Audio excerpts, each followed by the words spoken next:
Okay. We had a lot of good games. We highlighted, obviously, what we thought was the most important game, Charles, Oh, it was. with Cleveland and Rio Rancho. Now let's show you what happened with La Cueva and Manzano, and maybe Manzano needed a win to get in. Mitch Cantwell says, I'm Mitch Cantwell. I'm Mitch Cantwell. Get out of my way. It's 6-0 after the missed extra point. And, well, this is pass interference. Keep that drive moving along. And we cannot give Brandon Bray a short field, because Nope. why? Touchdown. We know Brandon Bray can pass the ball. Nice pass, nice strike, touchdown. Manzano, you know we got a game. And right here, Bo Kuyas with the sneak to get it in. La Cueva using that line, like always. Well, they're on top 13-7. Kick it off. Everything's all good, right? Well, it's all good until you get the rock to Orlando Perez. This is 90 yards. Get out of my way. I'm going to do a little speeding on the highway. Orlando! Look at that.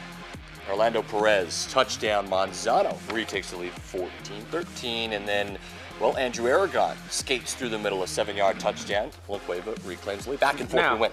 So La Cueva obviously didn't learn from the first time. Nope. No, they did. They squibbed it. Look at this. They tried, but it gets back to Orlando Perez again. And my man, just like the first time, says, hey, I'm going to try to take this to the house. So take it to the house, right? Take it to the house. Take it to the house. Nice stop by the kicker, but it gets down to the 30. Orlando had over 200 yards just in all-purpose yards on special teams. And right here, Mr. Isaiah Cordova, Just the give it to your workhorse workhorse. all year. Touchdown. Manzano.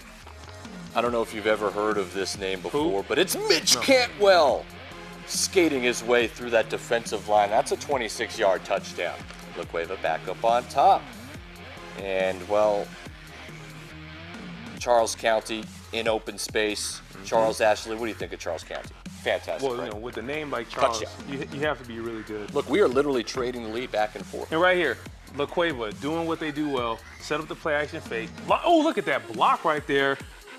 Looking, finds Javon Jones, nice snag, nice move. Look at this play. Out running, looking. Where's the tackles? Where's the guys? Nice little move, cuts in the inside, still on his feet, Javon Jones.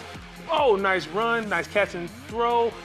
And to cap it off, Let him finish it, right? you have to, that's the rule. If you get me down here, let me finish. Javon Jones dives over, touchdown, helmet off, don't matter. La Cueva. Well, La Cueva gets back in the end zone, and so Manzano trailing at 34-26. Touchdown, Cordova. 2-point conversion, tie it up, right? No. Can't do it. So it's 34-32, Charles. Your boy Bo Kuyas to Kevin Overacker for the first down to seal the game. La Cueva squeaks past 34-32, and they will lock up a high seed. I'm sure of it, right, Adam? Obviously. They won the district. This game really didn't mean much to them, and they still win it. It meant everything to Manzano. So, you know, Manzano trying to find themselves into that tournament. You know, Charles, They had a rough They month. did. They have not had a good month. That's it. They really haven't. a Their rough only month. win was against Highland in their last four games. 4 games, excuse me. So they've lost 4 of the last 5. Manzano really kind of slipping away, but you know they kept it competitive. We knew they kind of would. They have the talent to do it. I don't know. I They think have the talent, but they're just a step back from where we thought they have the would talent, be. but they have to. You have to do something with the talent. We can't go every week saying, "Oh, they got the talent. They got the talent." Good thing about them, I think they snuck into the playoffs. They have a chance to redeem themselves, and they have a favorable matchup, and we'll break that down later. We'll show you where they're at, helps. but a fantastic matchup. All right, well, moving along, we know that Sandia was safely in the tournament, but would they get a home game? Obviously, a slip-up against Highland would be disastrous.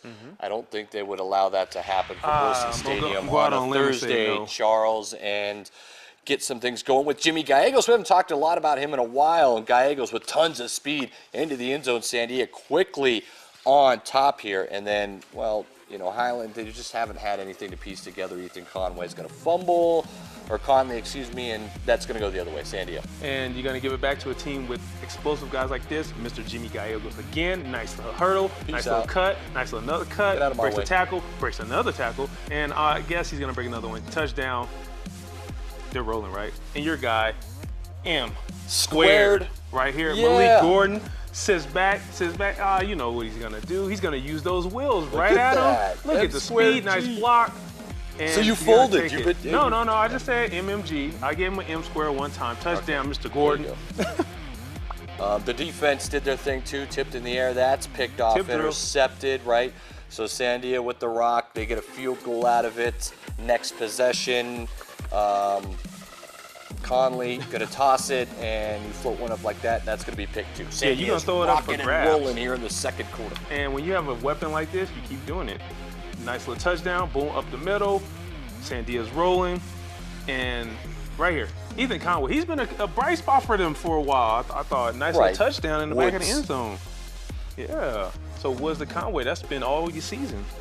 Well, then you'll see getting into some space here to the 30 and out of bounds at the 24-yard line. Sandia, look, Charles, it wasn't close. They tossed it in the end zone. That's a nice jump and grab. They're on top at this point, 48. And you're gonna have a nice grab right here. Check this out. Some bright spots, nice grab. Highland gets on the board at the end. They're gonna score a touchdown. Tough season for the Hornets, but hey, way to end on a positive note, getting some touchdowns. Hey, better luck next year, guys. Look, they lose 48-12. It's all Matadors all day long. So Sandia gets into the playoff system, and we'll show you who they match up against, Charles, but very dangerous team. I'm very curious about this matchup that they're going to have. We'll talk about it. We'll save it. Yeah. We'll talk about it, but they are a home team, so they will host on Friday night at Wilson Stadium. This is a team I think that can make a run. Yeah, they're one of those teams. They're built. They've played everybody, too. I mean, they're battle tested. Tough schedule. They're built for this type of environment. It's going to be a little colder. The guys in the trenches, this is what they like. They like to run the ball. Teams don't like to hit when it's cold. That's fact. Everyone knows that. So we'll see what's going to happen. And they have a matchup that I know that they're looking at saying, guys, we can win this game.